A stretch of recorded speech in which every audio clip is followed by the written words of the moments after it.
Uma vez que já foi comentado sobre a parte de patologia, de como ela funciona, existe uma maneira da gente fazer uma relação da patologia com Hahnemann. Essa é um ponto muito interessante e que eu acho que vale a pena ser muito investido. Nós temos três fenômenos na patologia que são muito importantes quando nós estamos tentando entender como fazer o uso da homeopatia. Os três fenômenos são o fenômeno da anafilaxia, o fenômeno de Arti e o fenômeno de Koh. O que seriam esses três fenômenos? O primeiro fenômeno, o fenômeno da anafilaxia, foi aquele fenômeno no qual se inoculou um cão com a, o material cáustico que tem a hidra, aquele bichinho, água-viva. E pegou-se esse material e se inoculou num animal, num cão. O resultado foi que não aconteceu nada. Na segunda inoculação, foi 14 dias depois, quando foi feita a segunda inoculação, o animal morreu em alguns minutos, com um choque anafilático. Isso quer dizer que o animal não tinha nenhum processo e, em determinado momento, foi feita uma inoculação. Essa inoculação não deu nenhum resultado até a segunda inoculação.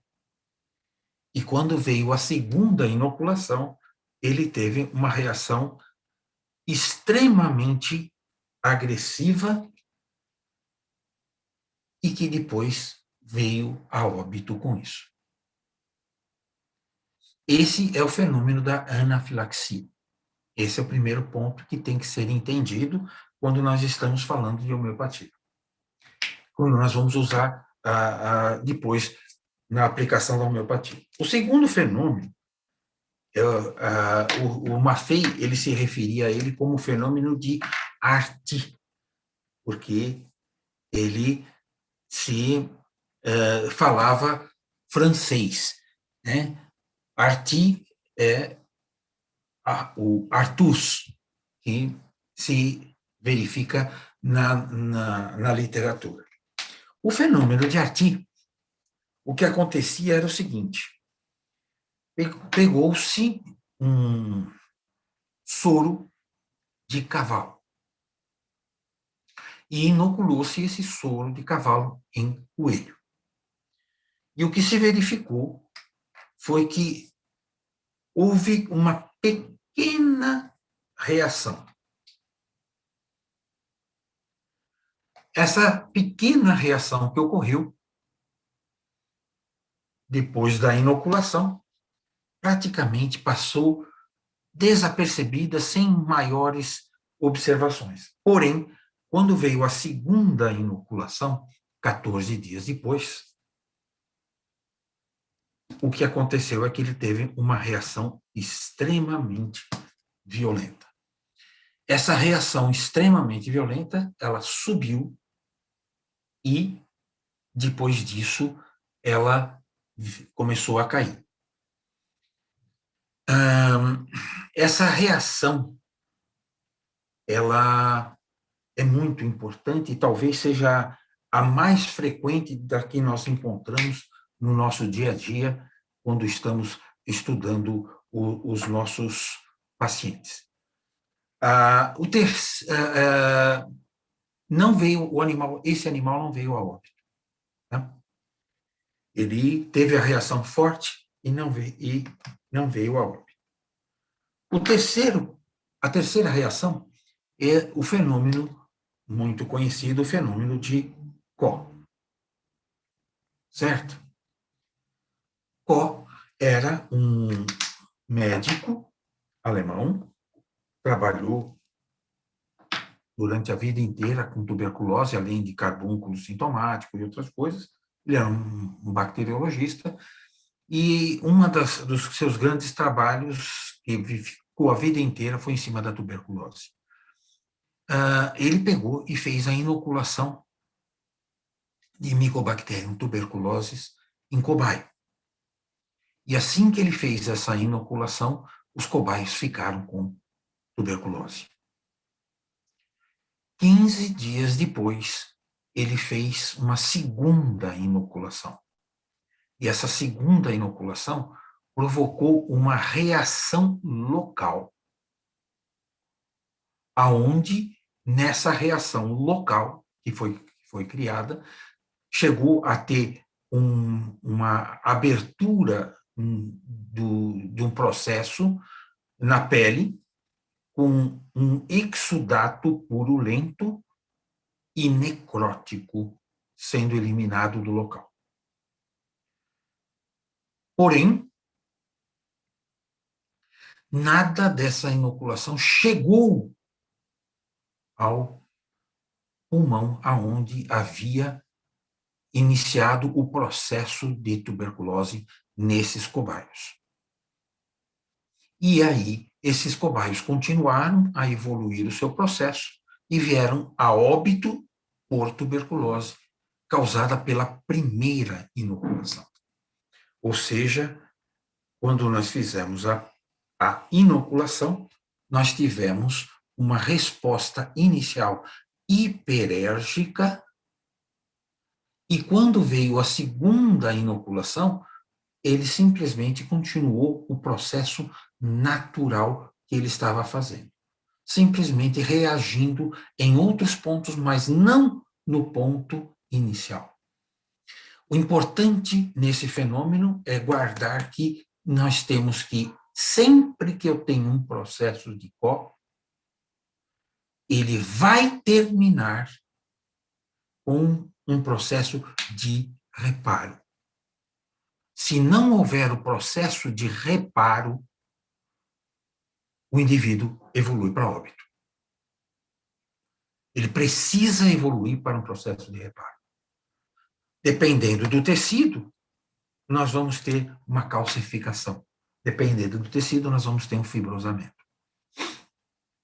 Quando esses processos ocorrem em tecido epitelial, eu vou substituir aquele tecido epitelial por um tecido conjuntivo, um tecido do SRI. Quando ocorre num tecido conjuntivo, vai haver um processo ou de fibrosamento ou de calcificação naquele local. Quando ocorre no tecido nervoso ou tecido muscular, nós temos a perda do tecido muscular ou nervoso, que é substituído. Aí eu não tenho mais retorno. Eu posso ter um indivíduo vivo, mas ele vai ter a desfunção da substituição de um tipo de tecido por um outro tecido que não faz aquela sua função.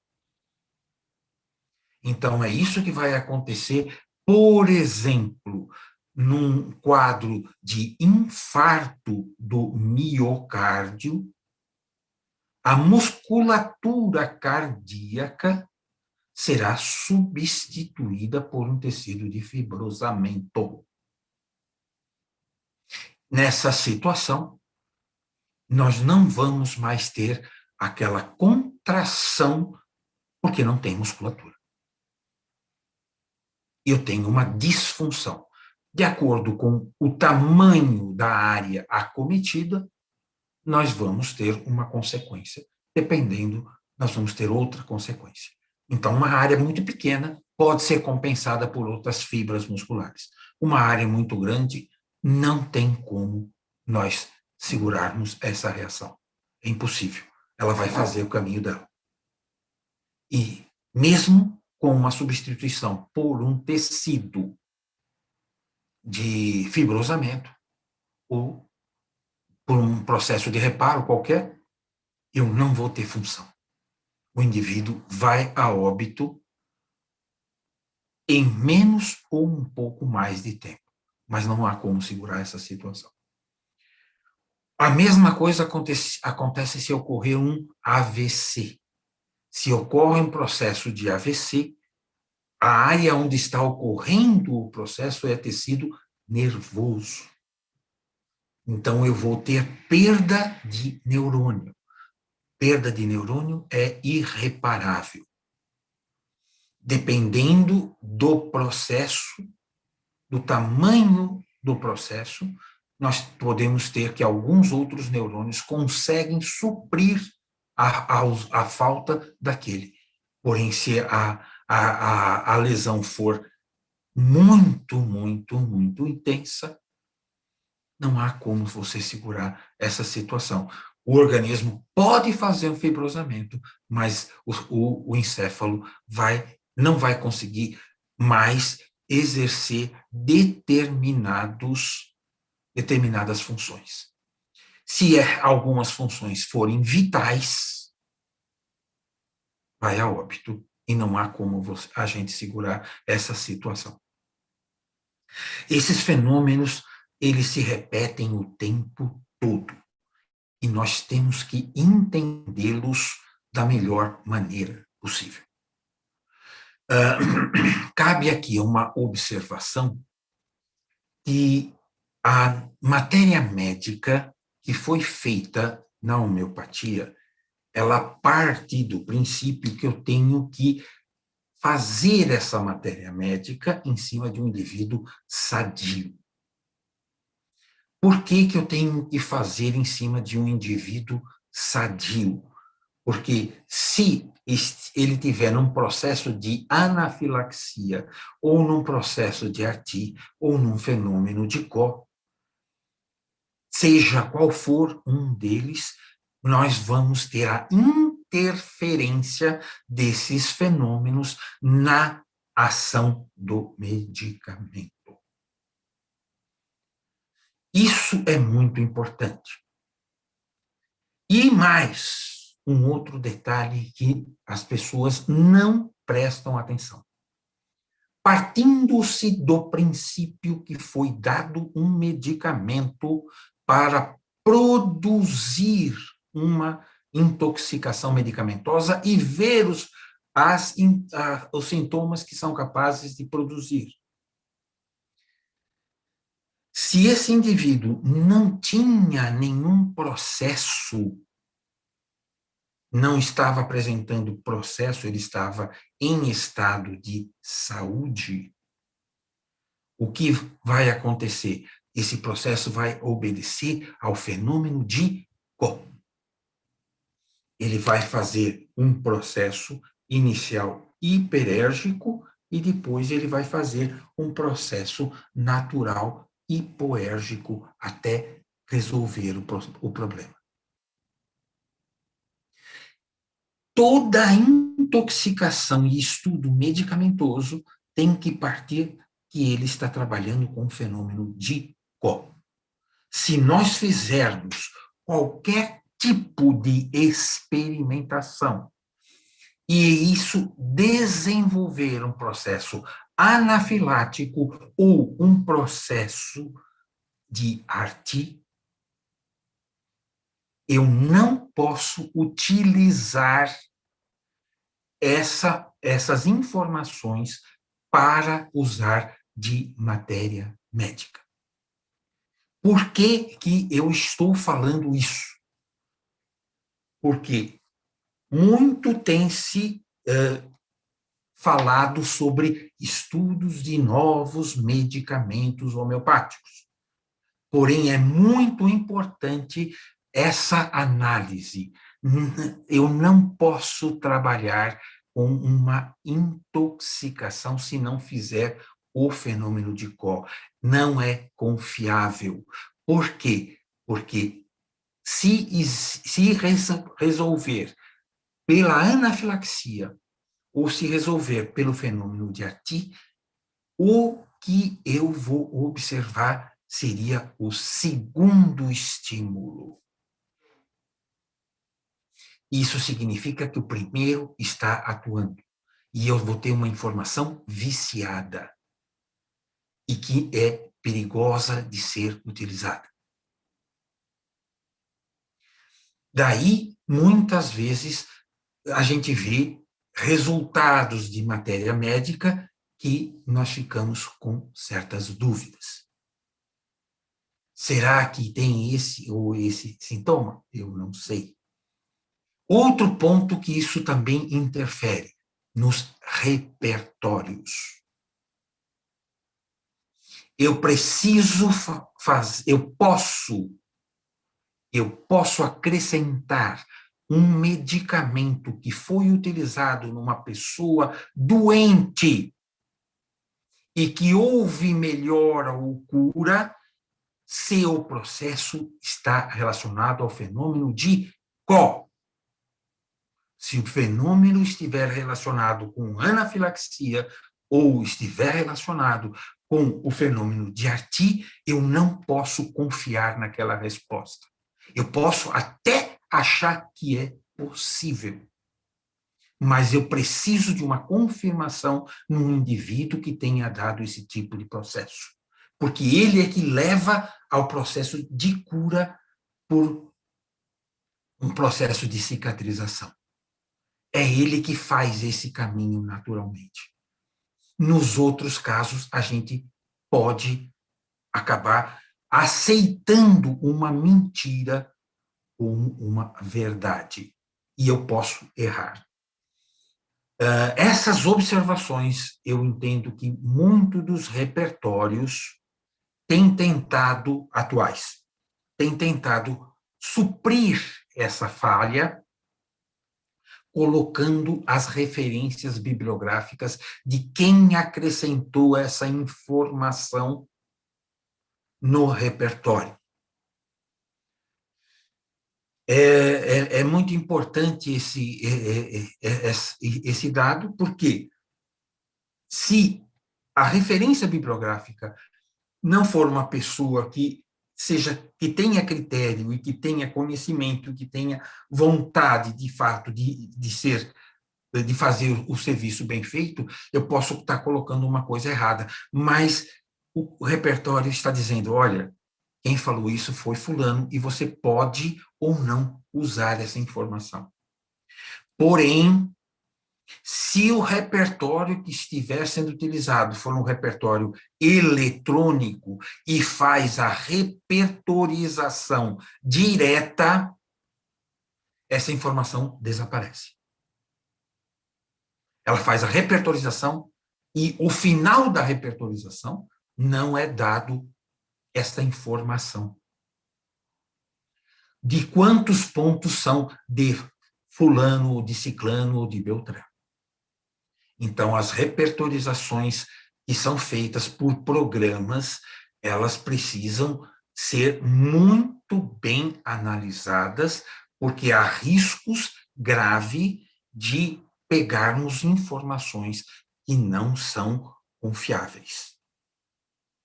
Esse é um parêntese que eu gostaria de colocar para todo mundo parar e pensar. Muito bem. Tendo esses três fenômenos, nós vamos analisá-los dentro daquela visão que o Hahnemann estaria trabalhando. Então, como é que o Hahnemann ele classifica? Para o Hahnemann, nós temos ou a doença é uma doença aguda, ou a doença é uma doença crônica. Simples assim. O que é uma doença aguda? É aquela que tem um curso definido. E o que é uma doença crônica? É aquela que não tem um curso definido. Essa é a visão do Hahnemann. Ou seja, a doença aguda, eu espero que vai evoluir de uma certa forma, e ela evolui dessa maneira. A doença crônica, não. A doença crônica, ela vai ter... a resposta é sempre simples. Como vai evoluir essa doença? Não sei. Ela pode ir para um lado, pode ir para o outro, pode agudizar, pode não agudizar. E essas situações podem ser alteradas e a gente não... nós nos perdermos nesse processo. Muito bem. Na doença aguda, o Hahnemann vai colocar que elas podem ser ou individuais ou coletivas. Certo? Nas individuais, nós vamos ter que elas podem ser ou um quadro de uma intercorrência, né? Ela vai ser uma intercorrência ou vai ser uma explosão da doença crônica. Uma intercorrência ou uma explosão da doença crônica. Nos casos das coletivas, nós vamos ter as doenças epidêmicas.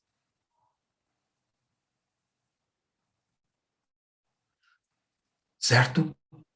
Esta é a colocação que nós vamos ter diante disso. Muito bem. Então, vamos conversar sobre essas situações.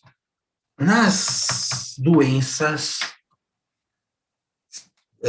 que são as intercorrências,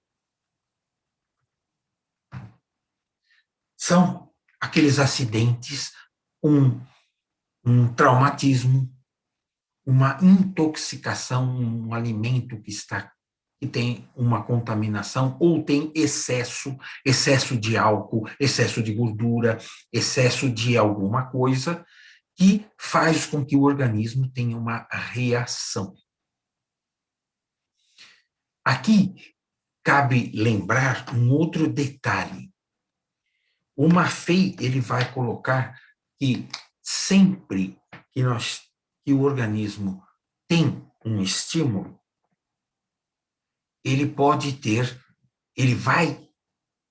sempre que houver um estímulo, vai haver uma resposta. Porém, o Maffei sempre fala que pode ter uma resposta, ou uma resposta, ou uma resposta. Certo? Diante de um estímulo, eu posso ter uma resposta ou uma resposta. Ou essa resposta é maior do que eu preciso para neutralizar o estímulo, ou essa resposta é menor do que eu preciso para neutralizar o estímulo, ou essa resposta é proporcional. Quando essa resposta é proporcional, nós temos que essa resposta é uma resposta normoérgica. Quando essa resposta é acima do que eu preciso, ela é hiperérgica. E quando ela é abaixo do que eu preciso, ela é hipoérgica. Nesse ponto, eu gostaria de ilustrar umas coisinhas que eu acho interessante. Então, eu vou tentar ver se vocês enxergam isso aqui. Isto aqui é uma reação que é chamada de reação de imunodifusão. Isso aqui é um agar, isso é uma reação in vitro, isso aqui é um agar. Esse agar foram feitos alguns pocinhos e um pocinho central. Nesse pocinho central foi colocado um antígeno. E nestes outros pocinhos que estão fora, foi colocado o soro de um indivíduo com o objetivo de se verificar se havia anticorpo para reagir com o antígeno aqui colocado. E pode-se verificar que neste ponto não há nenhuma linha. Já neste ponto e neste ponto, eu tenho uma linha de precipitação. E aqui, como aqui, também não há nenhuma reação. Esse teste ele tem como objetivo dizer o seguinte: este soro e este soro não tem anticorpo contra esse antígeno. Já este soro e este soro têm anticorpo contra esse antígeno.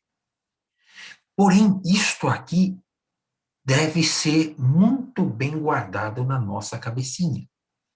Porque, veja bem, o que eu tenho é única e exclusivamente uma linha de precipitado. E o que é essa linha de precipitado? Essa linha de precipitado é a linha na qual a quantidade de antígeno é igual à quantidade de anticorpo. Quando nós temos uma reação onde os dois estão na mesma proporção, eu tenho uma precipitação e uma maneira de eu anular o outro. Quando eu não tenho proporção, eu não tenho reação. Isso é que é importante. Deste lado, eu tenho mais antígeno do que anticorpo. Deste lado, eu tenho mais anticorpo do que antígeno. E eu não tenho precipitado. Se quanto maior a quantidade de antígeno fosse bom, eu teria um tapete aqui. Que não acontece. Se eu tiver entupido de anticorpo, não precipita. E isso é importante se ter na cabeça. Esse tipo de resposta são as respostas hiperérgicas. Esse tipo de resposta são as respostas hipoérgicas. E esse tipo de resposta é a resposta normoérgica que o Maffei colocou. Dessa forma, nós temos que ter na cabeça que existe um caminho natural para cada situação e para cada resposta. Quando eu tenho uma doença individual e uma intercorrência, eu posso ter, por exemplo, pancada. Essa pancada que eu posso ter, ela pode desenvolver um fenômeno de Koch. Ela vai fazer um processo hiperérgico e depois ela vai caindo lentamente até ocorrer a substituição de seja o tecido que tenha sido lesado de acordo com a gravidade do processo. Só que há determinadas situações em que, se eu pegar uma intercorrência e atropelar um indivíduo a ponto que a reação não esteja ocorrendo única e exclusivamente em alguns pontos, mas seja uma reação totalmente generalizada, essa resposta ela é tão alta que ela leva à falência do indivíduo e aí ela desce rapidamente. E dessa situação, ela deixa de ser um fenômeno de Koch e passa a ser um fenômeno de anafilaxia. Ela faz a resposta e desce correndo. Quanto mais alto ela subir, mais ela tem tendência, nesse tipo de resposta, nas respostas anafiláticas, quanto maior for o processo hiperérgico, mais rápido ela pode descer para um processo hipoérgico. E maior é o risco de levar um indivíduo a óbito. Então, quando ele sai do fenômeno de Koch, isso é uma das perguntas que, como é que você sabe que a homeopatia funciona ou não funciona? Se deu um medicamento, melhorou, mas poderia ter dado e não melhorou. Isso acontece no fenômeno de Koch, não no fenômeno da anafilaxia. E no fenômeno de Arti, isso pode, ele tem uma tendência a fazer esse tipo de processo. Uma resposta inicial hipoérgica e, num segundo estímulo, uma resposta hiperérgica. Então, aqui nós temos o primeiro estímulo e aqui nós temos o segundo estímulo. Aqui eu tenho o primeiro estímulo, aqui eu tenho o segundo estímulo. Se o segundo estímulo demorar para vir, o que acontece? Ele vai fazer isto.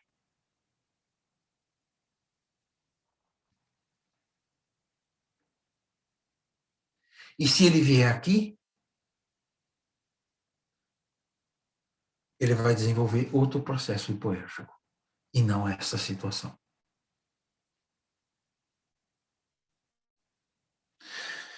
O importante nessa história toda é que quando eu tenho esses tipos de fenômeno, se eu ficar dando, se ocorre esse estímulo, depois esse estímulo aqui, ele é alto porque teve este aqui.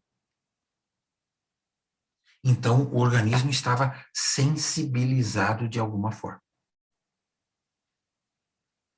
Alguma coisa aconteceu.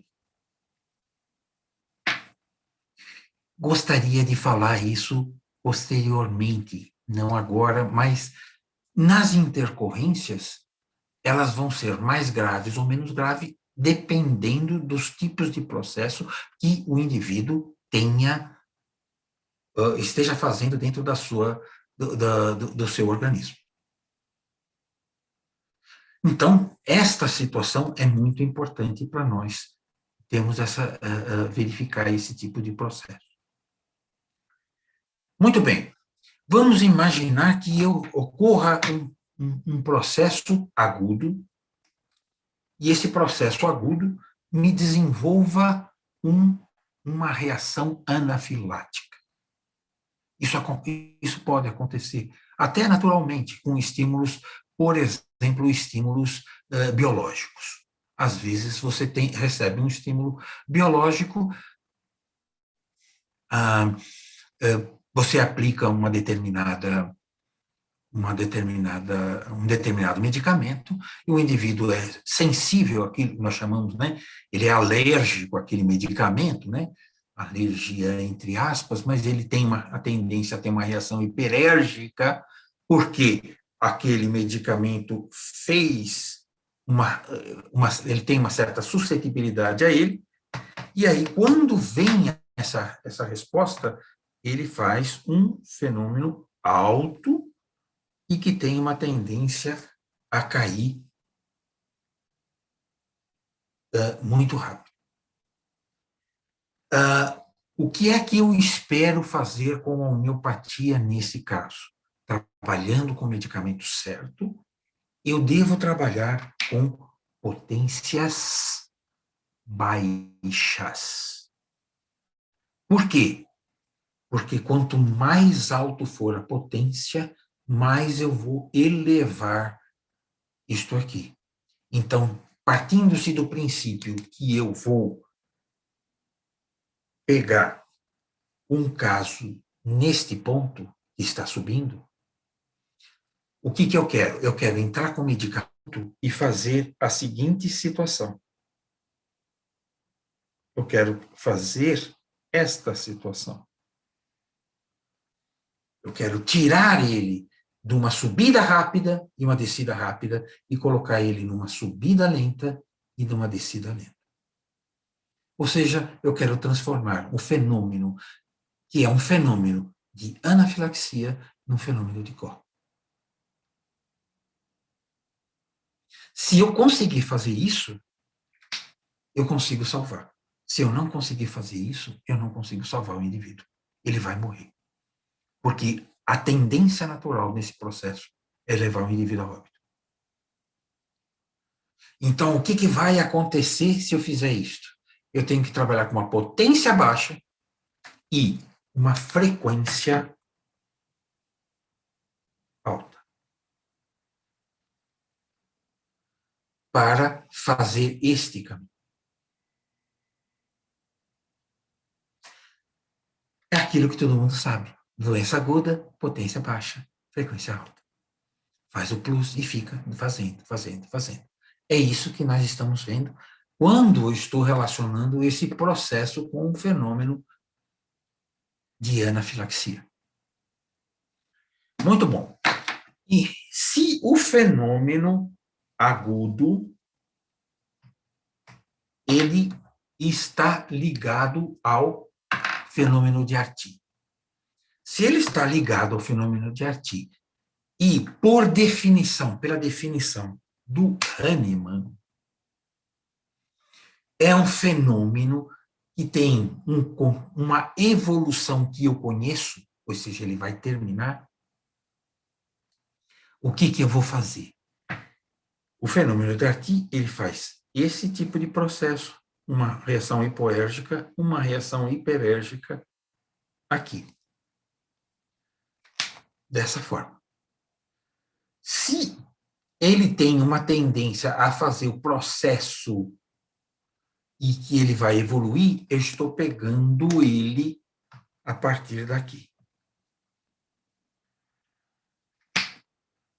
É assim que é o quadro agudo. Nessa situação, o que eu quero fazer agora? A mesma coisa que eu fiz no quadro de anafilaxia. Eu quero fazer ele seguir, não a subida rápida e uma descida rápida, mas assim, uma subida mais lenta e uma queda mais lenta. Resultado, eu tenho que fazer exatamente a mesma coisa. Potência baixa e frequência alta. Para fazer esse caminho. Dessa forma, eu consigo segurar uma doença aguda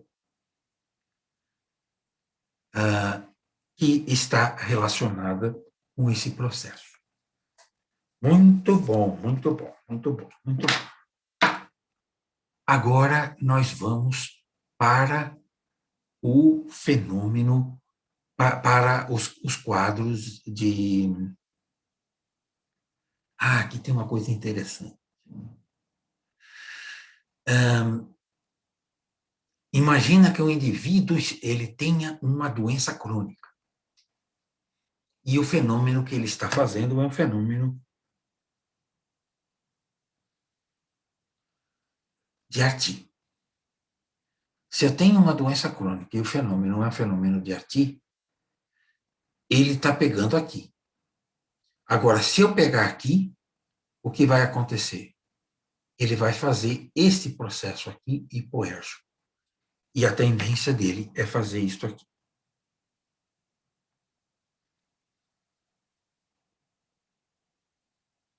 Nesta situação,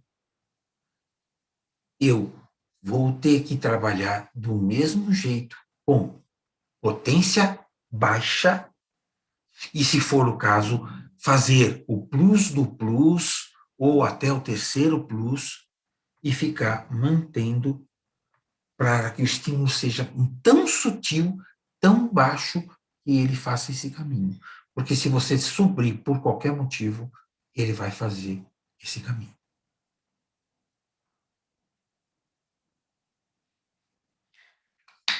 Isso é uma coisa que tem que ser observada. Bom, vamos para a situação das doenças coletivas. Nas doenças coletivas, aqui nós vamos fazer uma confusão medonha. Nós temos nas doenças coletivas uma parte da população que ela é extremamente suscetível a uma determinada doença. E temos uma parte da população que é totalmente refratária a essa doença. O Maffei coloca que essa situação é uma situação genética. Este indivíduo é um homozigoto e esse indivíduo é um homozigoto. E o que nós temos aqui no meio são as heterozigoses. Vai depender de quantos pares de genes estarão envolvidos nesse processo. Pode ser um, pode ser dois, pode ser três, pode ser quatro, não interessa. O fato é que aqui nós temos homozigose, aqui eu tenho homozigose, e aqui eu tenho isto. Então, em princípio, num quadro epidêmico, ou o indivíduo, os suscetíveis são estes, ou os suscetíveis são estes. Ou seja, ou a minha suscetibilidade ocorre aqui, ou ela ocorre aqui.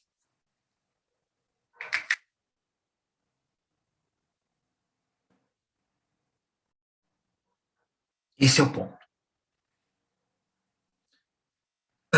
Nós temos casos em que, nesta situação, a morbidade é baixa,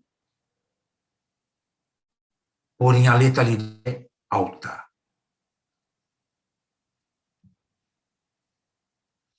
Quando eu tenho esta situação, naturalmente eu deveria ter uma morbidade alta, muito alta, mas uma letalidade bem baixa.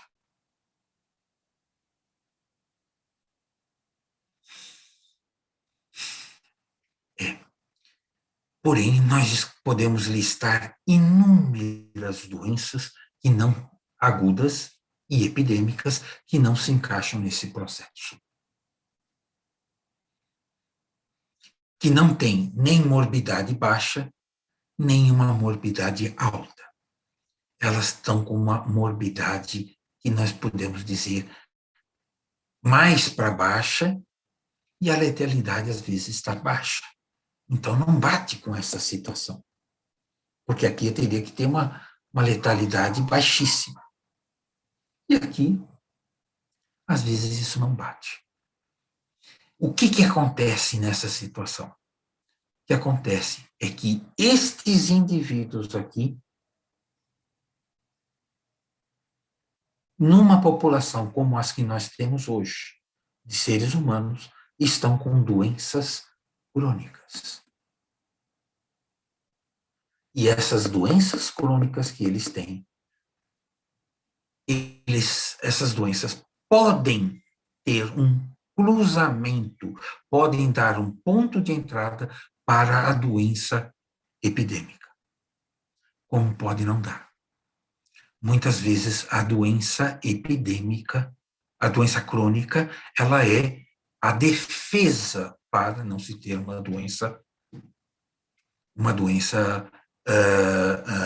aguda. Hahnemann afirmava que, como eu não tenho doença crônica, eu sou extremamente suscetível às doenças epidêmicas. Ou seja, o fato de você não ter isso, se ele não fosse geneticamente refratário, ele estaria no grupo que iria ficar doente. E se ele estiver nesse grupo aqui, ele corre o risco de óbito muito grande. Nesse outro grupo aqui, ele fica doente e vai ter uma evolução compatível com aquele que o organismo que ele teria. Isso é outra pergunta que geralmente as pessoas vêm e fazem.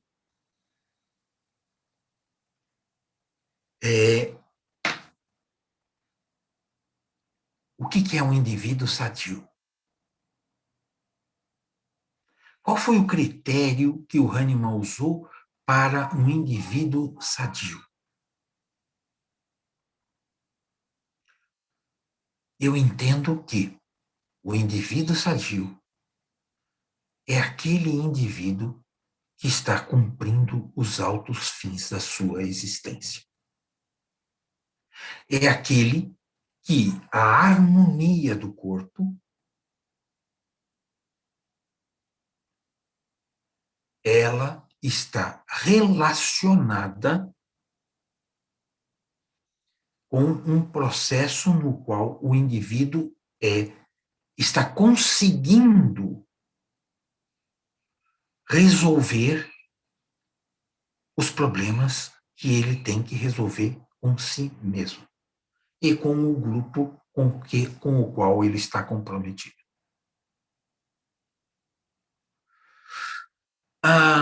É possível que o indivíduo tenha uma manifestação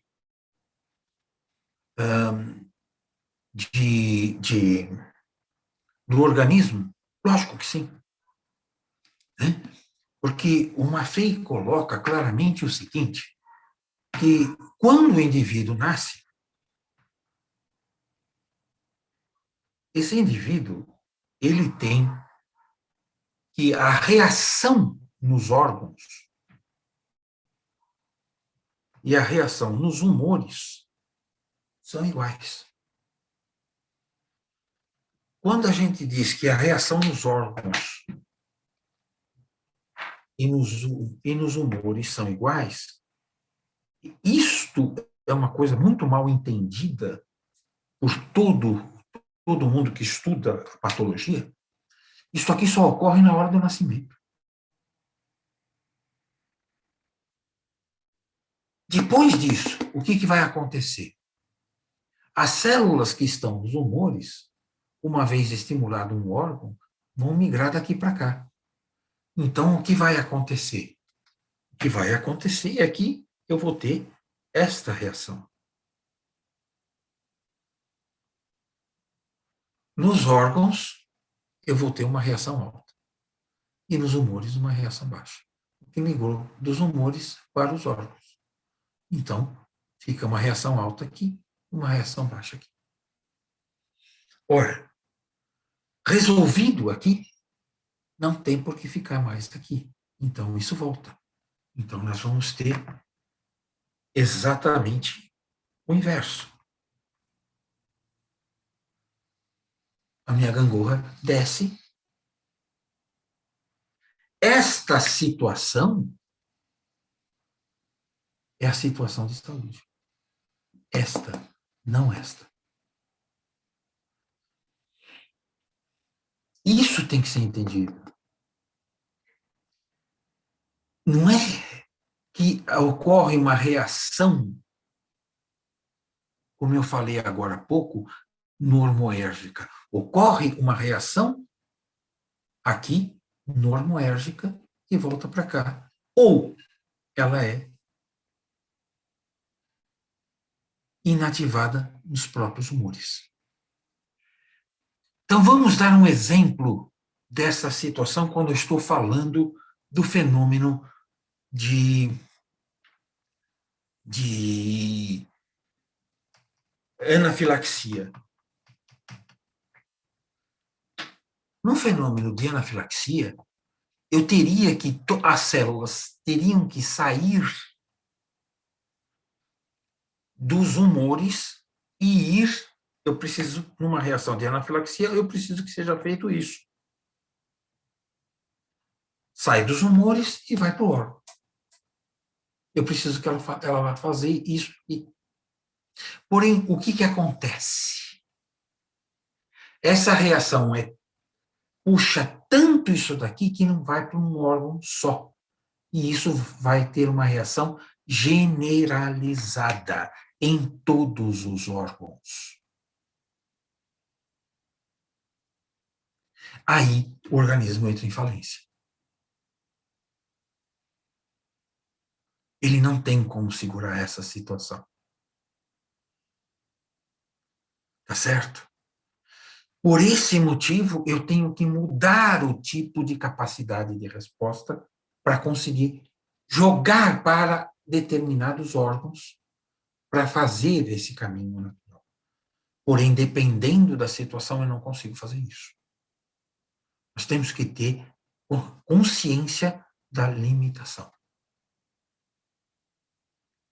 Outro ponto, se acontecer a resposta do fenômeno ao fenômeno de Arti. No fenômeno de Arti, a resposta inicial é justamente fazer isso. Só que ele vai fazer o quê? De uma maneira hipoérgica.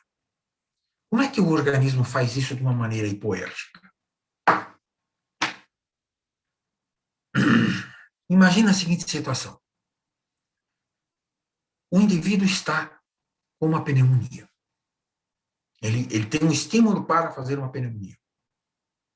Chega um estímulo químico, ou físico, ou biológico. Esse estímulo químico, físico ou biológico, agredindo o pulmão, vai fazer com que ele tenha uma resposta.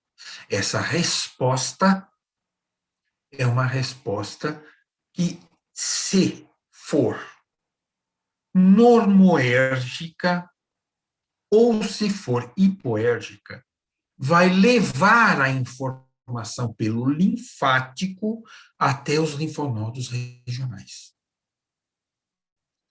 E os linfonodos regionais vão dar a resposta que eles têm capacidade de dar, que seria ou na medida de neutralizar ou abaixo disso. Quando ele neutraliza, resolvido o problema.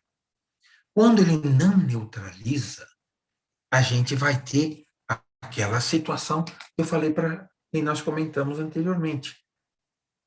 Esta curvinha hipoérgica aqui. E se não tiver outro tipo de estímulo, ela vai fazer este caminho natural. Esse caminho natural.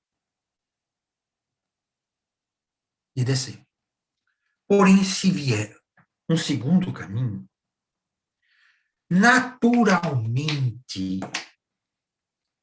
quando ocorre a resposta hipoérgica ou normoérgica no pulmão, as células que lá chegaram e fizeram a resposta, elas não vão ser retiradas do local pelos vasos linfáticos. Porque os vasos linfáticos, eles entram e saem. Ele é lento, ele é devagar. Para eu tirar aquilo, eu não consigo usar o próprio vaso linfático. Dessa forma, o organismo naturalmente faz uma neovascularização para retirar essas células do local. Quando eu tenho o estímulo neste ponto aqui, eu estou com uma neovascularização. E agora o antígeno não vai mais para o linfático, mas ele vai pegar a circulação hematógena. E agora ele vai puxar a resposta da medula óssea e do baço. Como a medula óssea e o baço, quando fazem uma resposta, fazem essa resposta para jogar para o organismo, ele tem uma tendência a um processo hiperérgico. E por isso que ele vai fazer esta curva.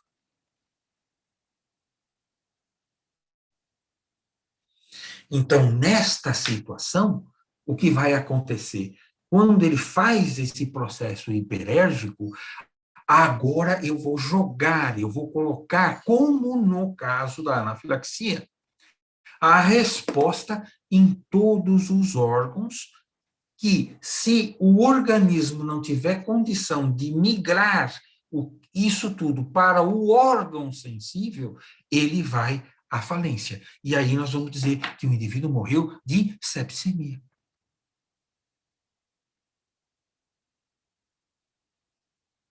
É interessante que ele morreu de septicemia, não de bacteremia, não de viremia. Porque bacteremia é quando a bactéria está no sangue, sendo distribuída para o organismo inteiro. Viremia é quando o vírus está no sangue sendo distribuído para o organismo inteiro. Mas septicemia é quando o sistema imunológico é que está migrando para o organismo inteiro. E quando eu falo que ele morreu de septicemia, eu estou falando certo.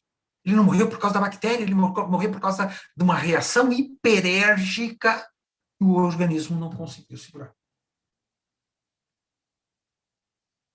Se nós não mudarmos o caminho natural desse processo, eu não consigo mais.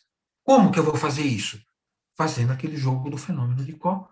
Aonde que vai acontecer? Ele vai usar agora órgãos de eliminação, como acontece no fenômeno de Koch. A pele supura, faz necrose.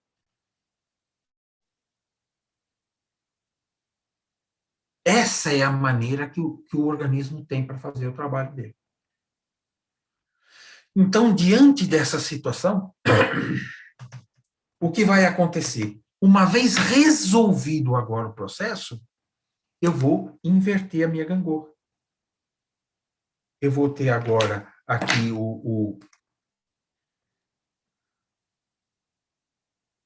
nos órgãos, eu saio daqui e eu vou ficar aqui.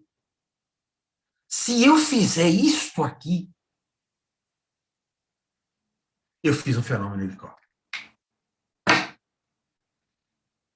Porque agora eu vou ter os desvios de órgão de choque. Eu consigo fazer o desvio de órgão de choque. Isso é que nós temos que ter em mente quando eu estou trabalhando com doenças agudas e quando eu estou trabalhando com as doenças sendo individuais ou coletivas. Muito bem. Nos casos das doenças coletivas, cabe aqui uma colocação muito importante. Vacina. Qual é o modelo de vacina que funciona? Varíola. O que é a varíola? Um fenômeno de Koch. Eu chego, faço o risquinho e faço a inoculação num local para dar uma resposta. Depois de uns dias, a gente dá a segunda dose fazendo outro risquinho local. E aí o que vai acontecer? Vai ocorrer uma reação local, como no fenômeno de Koch. Que quando cai aquela ferida, aquela fibrina que foi gerada, que foi colocada, e foi trabalhada pelo organismo, o que significa? Significa que eu consegui fazer com que a resposta que estava assim fosse ficar agora ao contrário. Assim. Isso é que significa isso. Então, o que vai acontecer quando esse organismo encontrar agora o vírus da varíola? Ele vai inativar nos tumores e não deixa chegar nos órgãos suscetíveis e criar um fenômeno de anafilaxia ou um fenômeno de ARTI. Porque eu consegui, com o fenômeno de Koch, esta situação. É isso que eu quero numa vacina. Agora, dar uma vacina para alguém e ele fazer um quadro anafilático, um fenômeno de ARTI, não. Aí você está fazendo uma doença. Você não está fazendo uma solução. Você está criando uma nova doença. É como se eu dissesse para você, olha, a maneira que você tem para ficar imunizado da varíola é pegar varíola. Então, não existe vacina. Se eu estou inoculando uma coisa que eu causo varíola, então eu não vacinei, eu causei a varíola. Não tem sentido. Então, só tem sentido quando eu desenvolvo o fenômeno de Koch.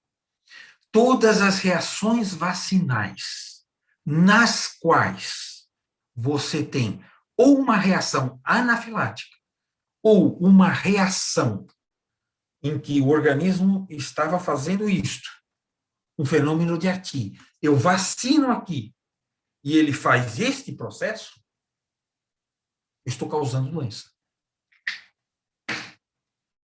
Ah, mas pode ter imunidade aqui. Mas e daí? Ele pode morrer nesse processo.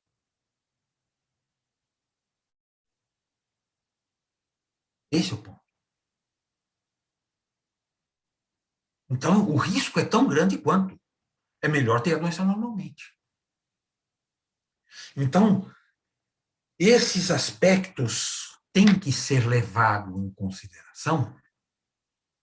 Ah, quando é que eu posso usar uma vacina? Quando eu não posso usar uma vacina? Eu só posso usar uma vacina quando ela for fazer homeopático ou não. Quando ela for fazer um fenômeno de Koch. Se ela não estiver fazendo o fenômeno de Koch, se eu estiver pegando um gene epidêmico, ele não estiver fazendo o fenômeno de Koch, aquele indivíduo não tem que ser tratado como um epidêmico, mas sim tem que ser tratado da sua doença crônica, para que essa doença crônica dê a resposta proporcional se houver necessidade quando a doença aguda chegar. E não desenvolva nem o fenômeno de anafilaxia, nem o quadro hiperérgico do fenômeno de Arti. Esse é o ponto que tem que ser entendido. Dessa forma, se eu estou diante de uma doença crônica, nós precisamos agora conversar sobre as doenças crônicas. Muito bom. O Hahnemann coloca que doenças crônicas são aquelas que eu não tenho um curso definido. Muito bem. O que eu tenho que não seja um curso definido? São as doenças, doenças crônicas falsas, as doenças crônicas que podem ser chamadas medicamentosas ou higiênicas. Né? São essas aqui. Nas doenças crônicas falsas, o que eu tenho? Eu tenho uma situação aonde eu preciso, o indivíduo está desenvolvendo determinadas doenças em função de erros que ele está cometendo. Erros alimentares, erros de valores, erros de situações de moradia, transporte, de uma série de coisas. Esses erros acabam levando o indivíduo a uma doença crônica falsa. Exemplo fácil de ser guardado sobre isso. Eu pego e começo a fazer uma dieta extremamente rica em carboidratos no período noturno. Se eu fizer isso, como no período noturno, os carboidratos não são transformados em glicogênio, eu não tenho reação hormonal para fazer isso, o que acontece? A glicose vai ficar circulando. E glicose circulando vai dar sintomatologia de diabetes. Então, o sujeito vai ficar bebendo água, vai ficar urinando, está com fome o tempo todo, está entendendo? Porque esses são sintomas de diabetes.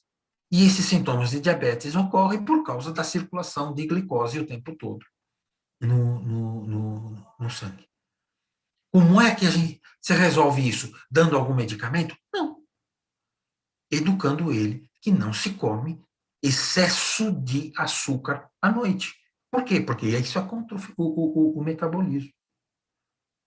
O metabolismo não está preparado para essa alternativa. Então, eu não posso ir contra isso. Isso é uma doença crônica falsa. Eu não preciso de um medicamento para curar. Eu preciso de educação. Eu preciso dar condições para o indivíduo poder resolver esse problema. As medicamentosas, né, são aquelas que a gente fala assim, o indivíduo está com um processo falso ou verdadeiro, não vem ao caso, mas trata de uma maneira errada. Introduz medicamentos que são desnecessários. Então, por exemplo, nesse mesmo exemplo que eu citei para vocês, o indivíduo está com uma alimentação errada. Ele pega, faz um teste de glicose e está com uma glicose altíssima. Pega, dá uma dose de insulina nele. E se ele der uma dose, 2, 3, 4, o pâncreas para de produzir insulina. Agora eu tenho uma doença crônica medicamentosa. Por quê? Porque foi tratado da maneira errada. Não era esse o caminho que tinha que fazer. Muito bem. Segundo Hahnemann, até agora, o que nós temos aqui? Segundo Hahnemann, nós temos a seguinte situação. Ocorre um estímulo.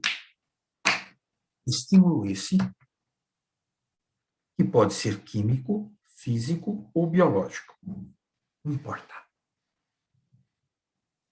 Esse estímulo químico, físico ou biológico vai ser captado no organismo por um órgão. Esse órgão é que vai captar isso. Este órgão que captura essa resposta, ele vai informar ao sistema no qual ele faz parte que há um problema aqui.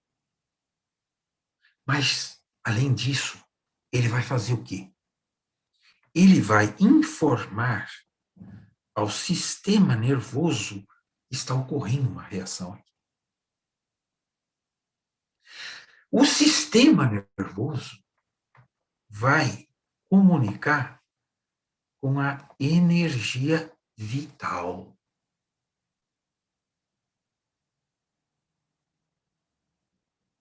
Essa energia vital agora, ela vai avisar como o sistema nervoso deve coordenar a resposta, como o sistema nervoso tem que passar essas informações para o sistema e como o sistema nervoso tem que passar a informação para o órgão. Tanto quanto o sistema tem que passar a informação para o órgão. Veja bem, esse modelo que nós estamos falando, que estamos colocando aqui, ele serve para quê? Ele serve para as doenças agudas, intercorrência, para as explosões das doenças crônicas e para as doenças epidêmicas.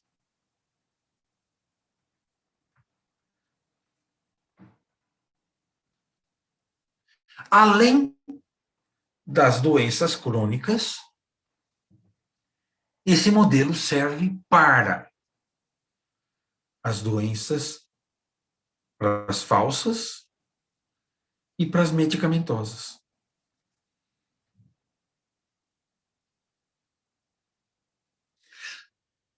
Mas não serve.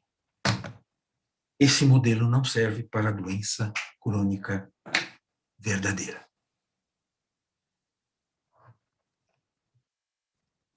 Ora, se a doença crônica falsa é a doença crônica que não precisa de um estímulo medicamentoso para sua cura. O que é a doença crônica verdadeira? É a que precisa de um estímulo medicamentoso para sua cura. E por que ela precisa? Porque nós vamos agora ter um modelo diferente para trabalhar. Essa é a colocação do ânimo. Eu tenho, aqui é o ponto-chave, um estímulo que vai direto para a energia vital.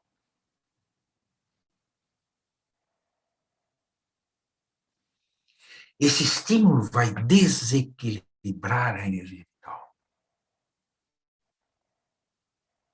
E quando esse estímulo chega, vai fazer com que o indivíduo fique doente.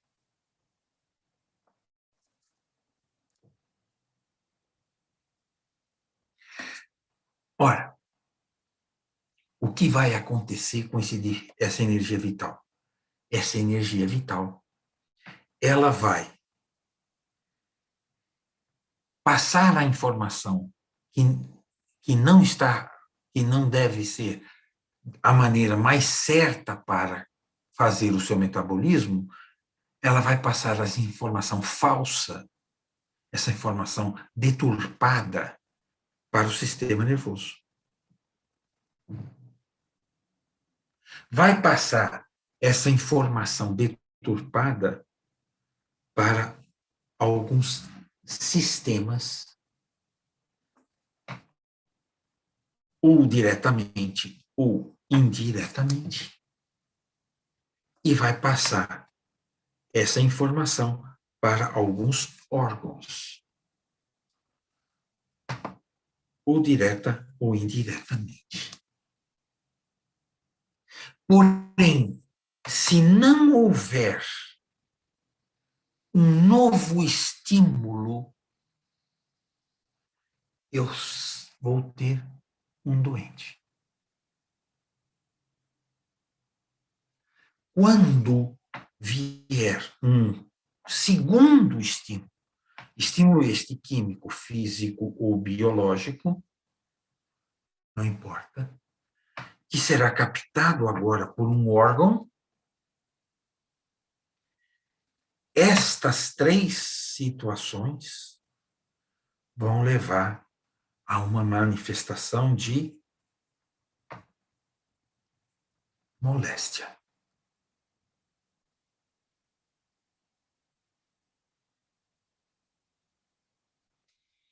Esse é o ponto.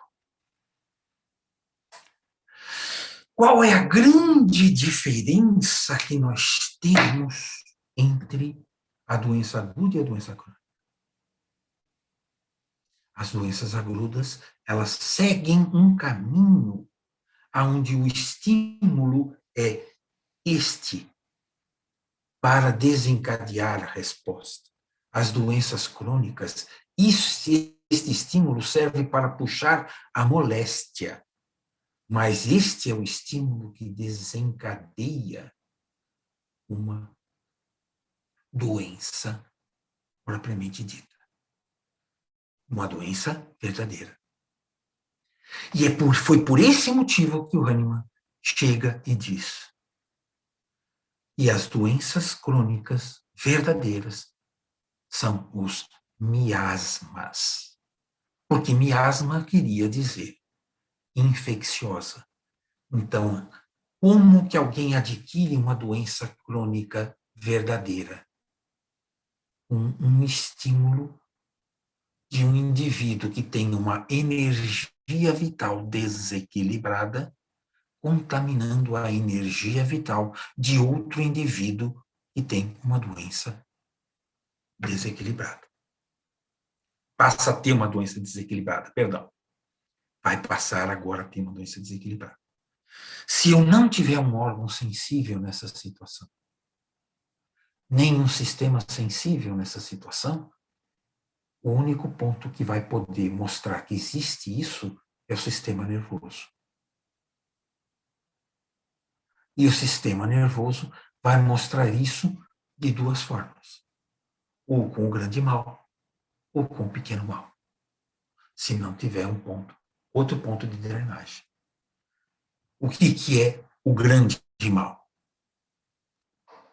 Uma convulsão. O que é pequeno mal? Outros tipos de manifestações epiléticas que não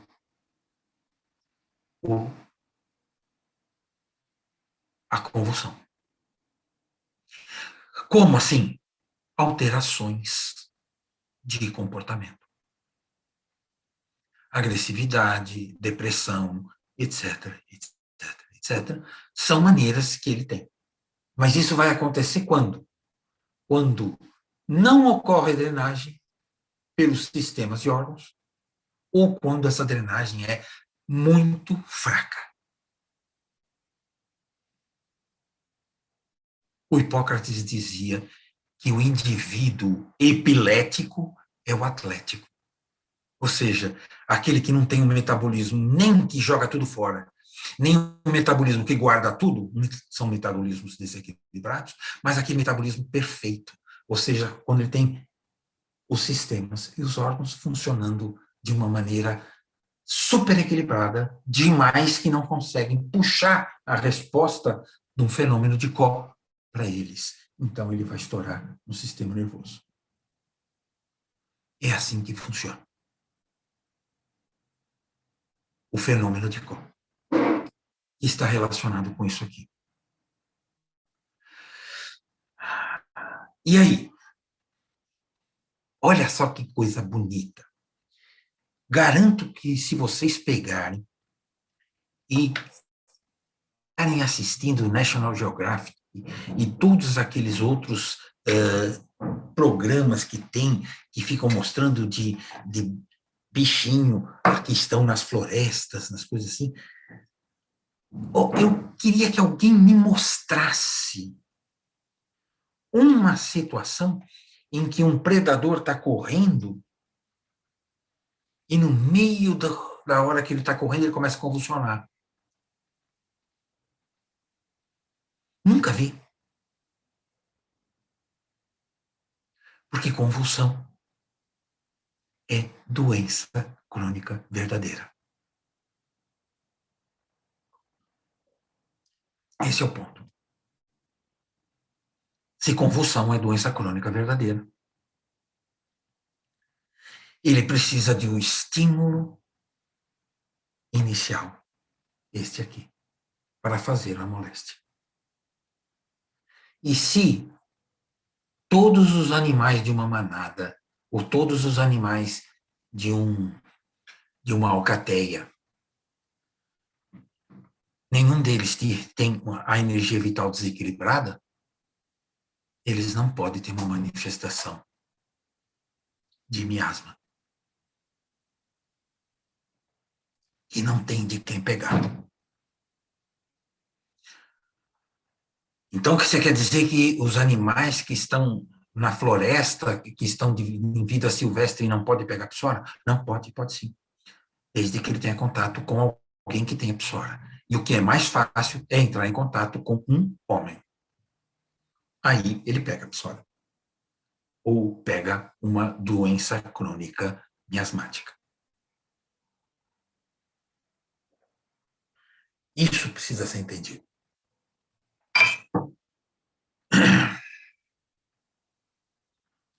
Então, essa é a grande diferença que nós vamos ter aqui. Para eu conseguir puxar essa resposta, eu vou ter que ver como essa energia vital está conseguindo trabalhar com estes sistemas aqui. Aí é que eu preciso entender a patologia. Determinados órgãos, por exemplo, eles não são suscetíveis em determinados momentos da vida. Determinados órgãos não são suscetíveis em determinadas estações do ano.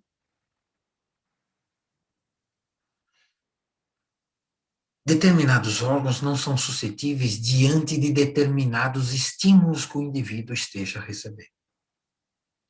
Então, ele vai dizer, eu não tenho doença. Não, ele não tem moléstia. Mas a doença existe. E é aí é que vem o ponto. O indivíduo que tem uma doença e não tem uma moléstia, ele vai sempre estourar no sistema nervoso. Estourando sempre no sistema nervoso, mesmo que seja de uma maneira branda, ele não está cumprindo os altos fins da sua existência. Por isso que ele não é saudável.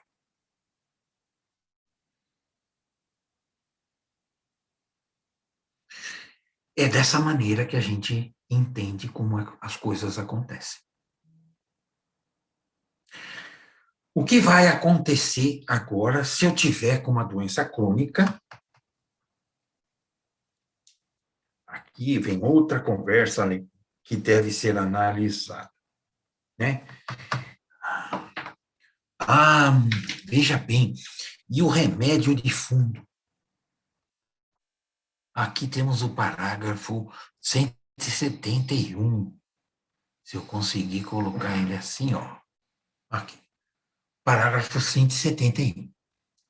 Nas doenças crônicas não venéreas, portanto, as que mais comumente se originam da psora, frequentemente precisamos, para efetuar sua cura, dar diversos remédios antipsóricos seguidamente, porém de maneira que cada um que venha depois seja homeopaticamente escolhidos em consonância com o grupo de sintomas restantes após o término da reação anterior.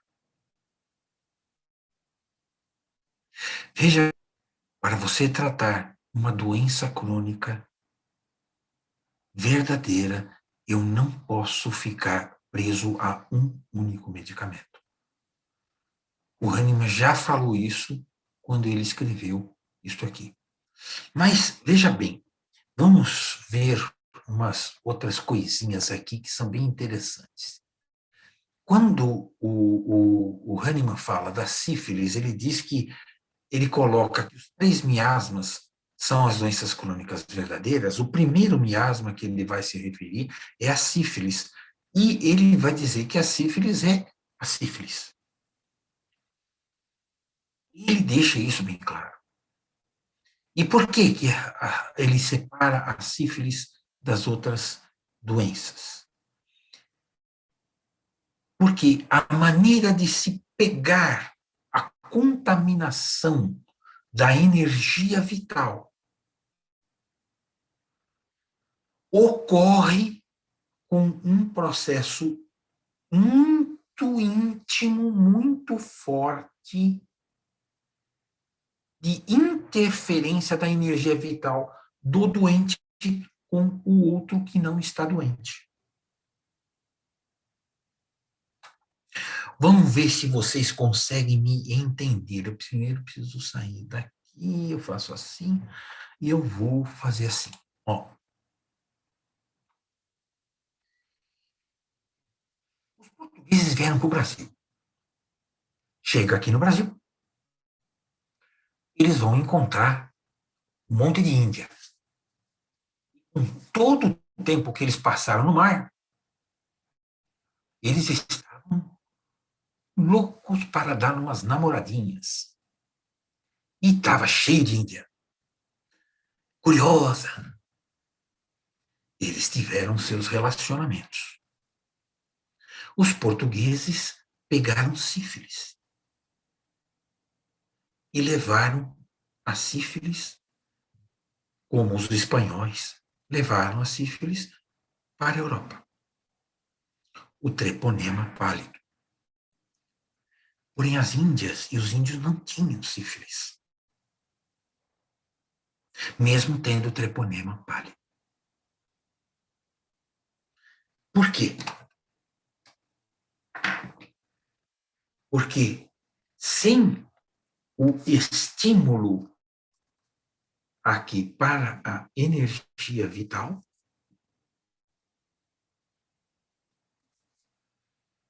o estímulo biológico ele poderia estar no órgão,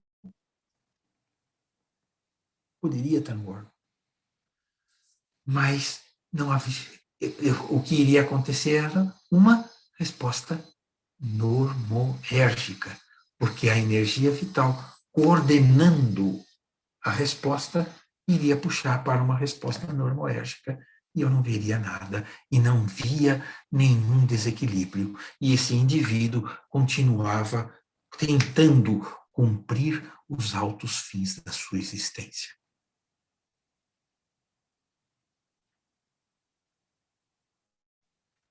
Então, a sífilis, ela é um processo onde este estímulo é fraco. Porém, esse estímulo fraco, por ser fraco, precisa de uma ligação muito, muito forte com a energia do outro. E você vai conseguir isso durante um relacionamento sexual. Precisa haver contágio. Isso é importante. Sem o qual você não consegue passar essa doença para outra. Por isso, que aí você vai falar, então é uma doença, é uma doença que não é igual a outras, tá? Bom, vamos falar, por que que ele separou essa daí? Porque nós vamos ter uma segunda doença, ainda, que é a psicose, que também é venérea e que também se encaixa nessa situação. O que é a psicose? É o condiloma acumulado, né? Que nós temos aqui e que vai se mostrar como fosse uma gonorreia, com aqueles quadros de verrugas secas, frequentemente macias, esponjosas, que sangram, etc. e tal. Então, essa situação também precisa ser venérea. Deixa eu contar uma historinha para vocês. A psicose, ela está relacionada com o papovavírus. E o papovavírus, foi feito estudo em sêmen de touro e em ovócito de vaca. E tanto num quanto no outro, por PCR, se verifica a presença do material genético desse vírus. Aonde? No sêmen, ou no ovócito, ou no embrião. Tá? A gente verifica isso. Porém, a grande maioria dos animais que se verificou isso não tinham papilomas. Ou seja, o animal tem o vírus, mas só quando ocorre um estímulo nesse animal, e estímulo esse muito forte, muito, onde há contato, é que passa de um para o outro. Por isso que o contágio é venéreo. Não dá para você passar isso por um contágio de maior distância. Então, a sífilis e a psicose são desequilíbrios de energia vital, aonde eu consigo criar uma condição de contágio da energia vital com contato físico. muito intenso. E qual a diferença, então, se os dois são iguais nesse aspecto? É no tratamento. Na situação da psicose, na situação da psicose, eu vou tratar de uma forma, na sífilis de outra. O Hahnemann observou que na sífilis eu tinha que tratar com mercúrio solúbilis, minimizado. Enquanto que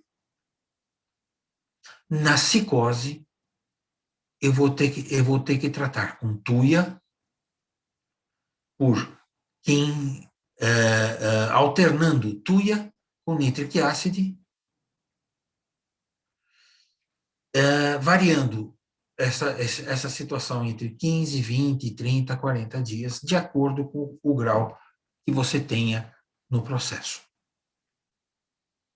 Então, nós precisamos, para tratar a psicose, de um medicamento que não serve para tratar da sífilis, que não serve para tratar a sífilis. E nós vamos tratar a sífilis com medicamento que não serve para tratar a psicose.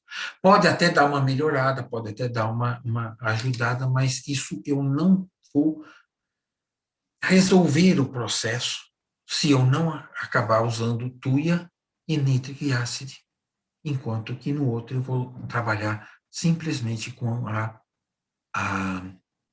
com mercúrio. Já quando nós vamos falar de psora, a coisa complica bem mais. A psora, na colocação do parágrafo 80, o Hahnemann coloca que com os nomes de debilidade nervosa, histeria, hipocondria, mania, melancolia, demência. Olha aqui, ó. Ele começa só falando de sintoma nervoso. Aí ele vai o quê? Isso aqui, ó, tudo manifestação epilética de pequeno mal. Aí ele vem furor, epilepsia e convulsões de toda sorte. Agora sim. Outra manifestação nervosa associada agora ao grande mal, não ao pequeno mal. Tá? E aí vem amolecimento dos ossos, raquitismo, escrofulose, escoliose, cifose. Isso é que deixa qualquer um louco. Vocês estão entendendo? Quando você fala que uma escoliose e cifose é uma doença infecciosa, isso dói no ouvido de qualquer um. Quando você ficar olhando que doença infecciosa é um vírus, ou uma bactéria, ou um protozoário, ou um outro agente biológico. Mas partindo do princípio que eu preciso de um campo magnético de um indivíduo doente que contamine o campo magnético de um outro indivíduo doente, isso é uma doença infecciosa, porque ela é uma doença transmissível. Que era isso que o Hahnemann via. E que era transmitido de um para o outro. Não a bactéria, não fungo, não vírus, mas a energia que contaminava o outro, ela ocorria. E aí o indivíduo, se tivesse um terreno favorável, ele faria uma manifestação de escoliose e de cifose, de cárie. Ele vai fazer um câncer. Veja, olha, um câncer, dependendo, pode ser uma psicose ou uma sífilis, não para Hahnemann. Para Hahnemann, câncer é psora. Por quê? Porque as manifestações psóricas são manifestações em que eu não preciso de um contágio tão amarrado para passar de um para o outro. Só a interferência, Hahnemann chega a dizer, se você pegar numa camisa de um indivíduo com psora, você pode pegar uma psora. Não há necessidade de ficar esfregando e entrando a energia vital dele com a do outro. Só de passar, só de ter um contágio mínimo, pequeno, você já pode ter essa transmissão de uma doença para outra. Né?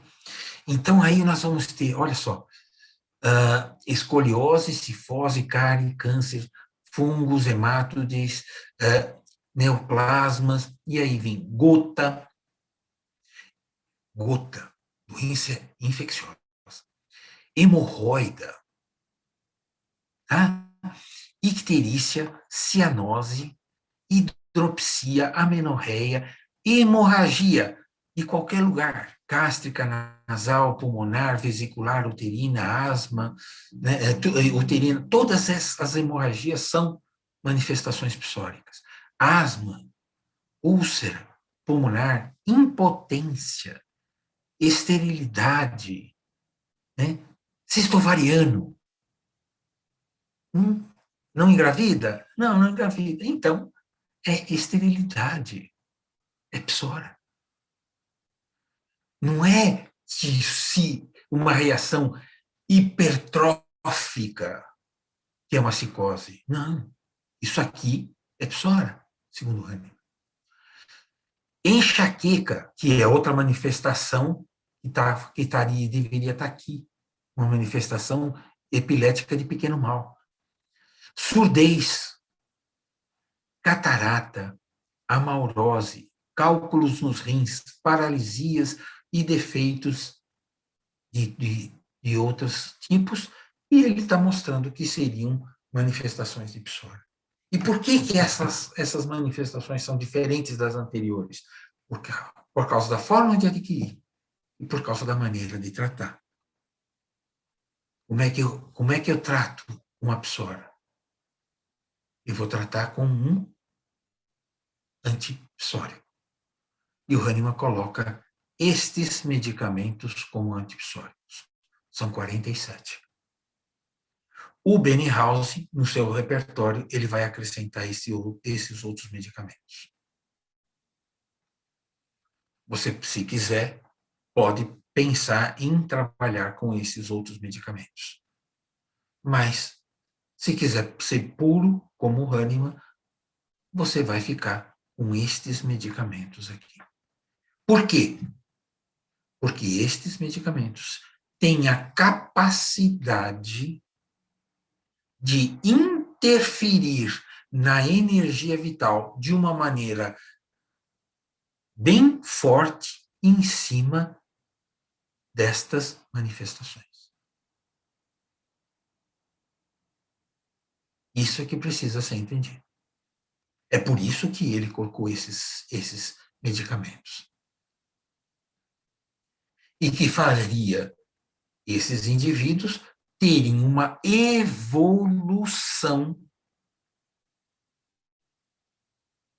de tal forma que, quando eu fizesse um quadro anafilático, eu vou ter uma explosão de doença crônica.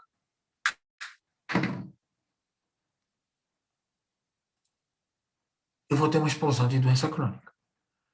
Agora, se eu não fizer um quadro anafilático, o que vai acontecer? O que vai acontecer é que eu vou ter uma reação de ATI. E aqui dá para entender por que eu digo para vocês que vai acontecer. Veja bem, nesse tipo de processo, por exemplo, de ATI, como é que vai evoluir uma doença crônica? Agora eu posso explicar que a doença crônica vai evoluir, como o Hahnemann falou, não sei. Porque quando eu estou nesta fase, o estímulo vai puxar uma resposta hipoérgica. Se novo estímulo vier quando ele está durante o processo hipoérgico, ele vai desenvolver uma resposta hiperérgica. Porém, se não vier um estímulo aqui, ele vai fazer isso aqui.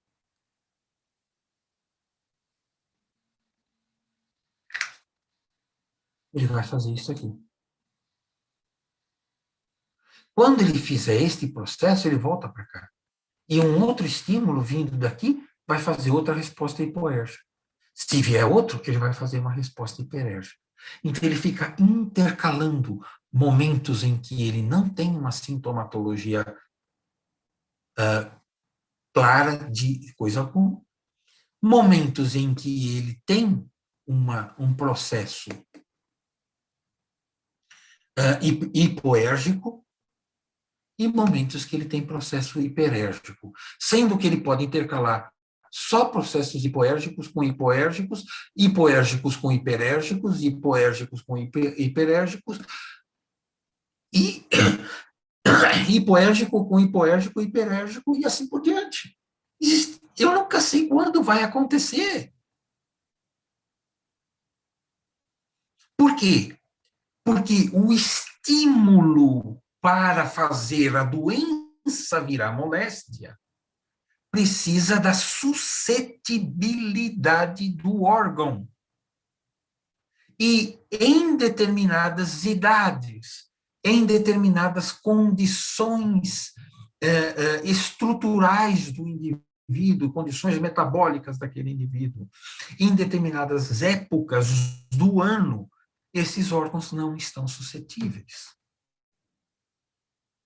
Então, eu não consigo resposta deles, ou consigo só uma resposta hipoérgica. Em outros momentos, eu consigo facilmente uma resposta hipoérgica e que, se estímulo mantido, vai para um processo hiperérgico. O fenômeno de Artin explica tudo.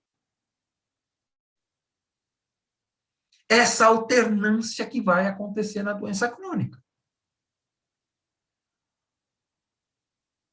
Mesmo assim, não é o único processo que vai acontecer.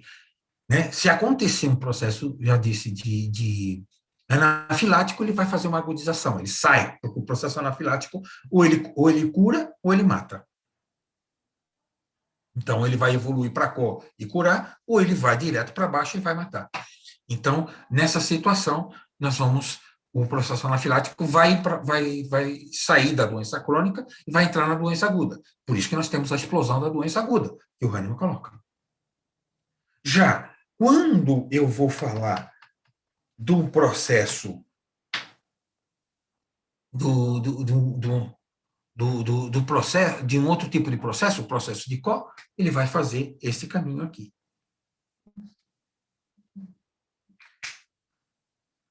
Ele vai fazer esse processo aqui. Nesse processo aqui, nós vamos ter aquelas situações que nós já conversamos. Determinados processos, por exemplo, um Alzheimer. É isso aqui, um processo de Koch. Por quê? Ele vai fazer um processo hiperérgico, onde você vai ter uma série de alterações, e quando chegar nesse ponto, ele vai começar a evoluir para um processo de reparo. E a partir do momento que ele vai evoluindo para um processo de reparo, no sistema nervoso, o que vai acontecer? Eu vou ter perda de neurônio. E quanto mais eu vou perdendo o neurônio, mais ele vai piorando e vai evoluindo. Essa é a situação que nós temos. Então, presta atenção. Como é que eu trabalho num fenômeno de Artin, numa doença crônica?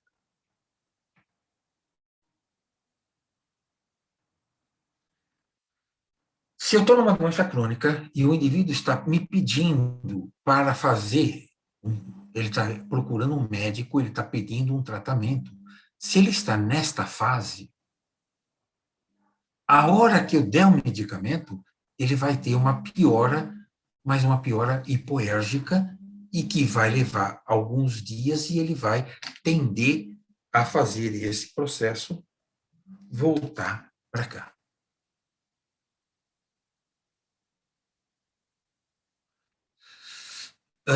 O que acontece se esse processo tiver um segundo estímulo e fizer uma resposta hiperérgica.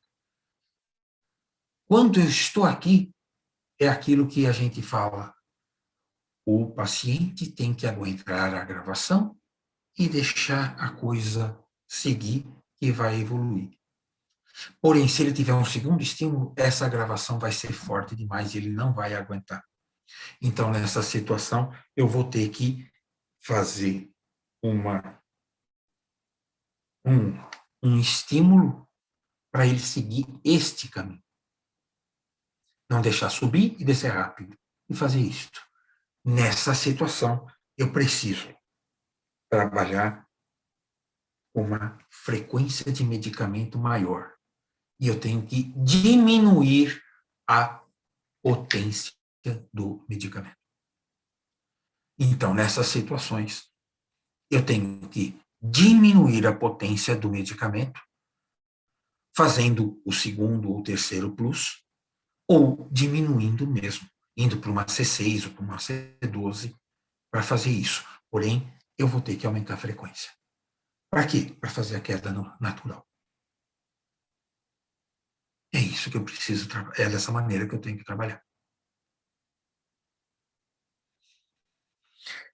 Ah, se aumentar mais do que isso, então nós entramos numa explosão da doença crônica. Quando eu entrei numa explosão de doença crônica, eu saí da doença crônica. Então, agora eu tenho que pegar um outro medicamento que esteja cobrindo aquela quantidade de sintomas e trabalhar como uma explosão de doença crônica. Então, aí eu vou dar um medicamento para fazer isto com uma potência baixa e uma frequência alta.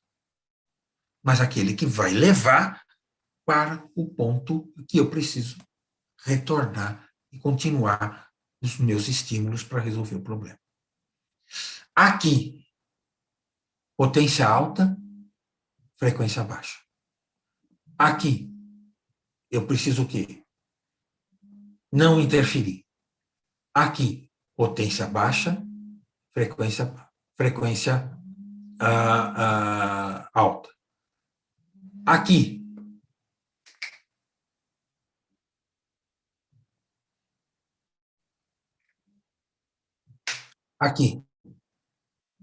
a mesma coisa que aqui. Eu só quero que ele faça isto.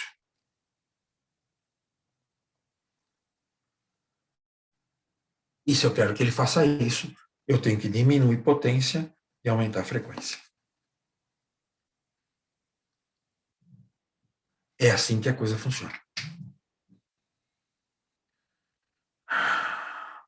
Então, quando eu estou trabalhando com uma psora, quando eu estou trabalhando com sífilis, quando eu estou trabalhando e eu tenho esse tipo de fenômeno, nós temos essas alternativas diferentes de acordo com o fenômeno que está acontecendo.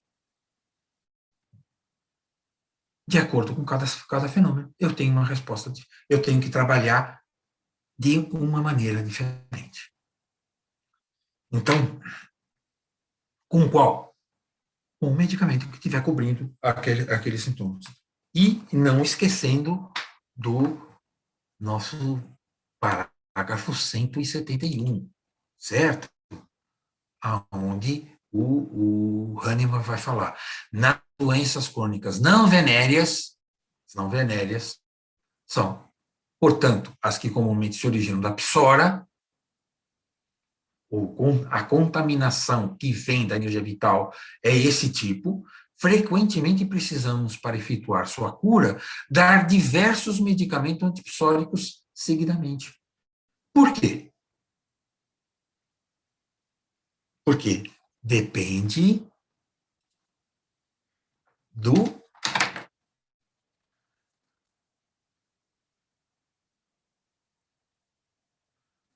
da fase que eu esteja trabalhando. Aqui é uma coisa, aqui é outra, aqui é outra. Ah, mas e se não for isso? E se for o copo?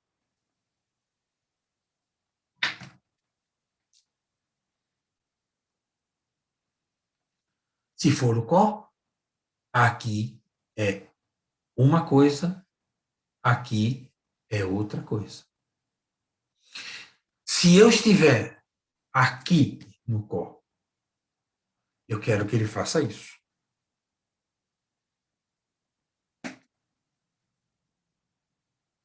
Para fazer isso, eu tenho que ficar diminuindo, aumentando a frequência do medicamento e trabalhar com frequência, com potências mais baixas. Já quando eu estou aqui, nesta queda aqui, para eu conseguir a cicatrização que eu entendo como a melhor possível, muitas vezes a única alternativa que eu tenho é fazer isso aqui.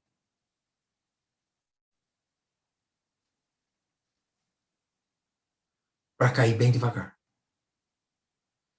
E para cair bem devagar desse jeito, como ele não vai subir, eu posso trabalhar com frequência alta e potência alta. Se os quadros forem muito fortes, é aqui o lugar de eu entrar com uma 50 milesimal.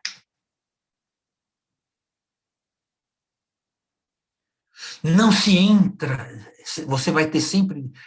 É mais difícil você administrar, você segurar uma anafilaxia. Não é que seja impossível, não é impossível. Dá para se fazer. Mas é mais difícil você segurar uma reação anafilática com uma 50 milesimal do que com uma centesimal. Baixa. Mas você pode trabalhar até com essa situação. Até isso é possível, dá para se fazer. Tá certo? Só que o acompanhamento tem que ser maior. Já aqui, a 50 milesimal cai como uma luva, é uma delícia. Você está com câncer aqui, você consegue empurrar essa curva lá para frente. Você vai jogando isso lá para frente e fica mantendo o medicamento, mantendo frequência alta e vai dando medicamento, frequência alta e vai dando medicamento.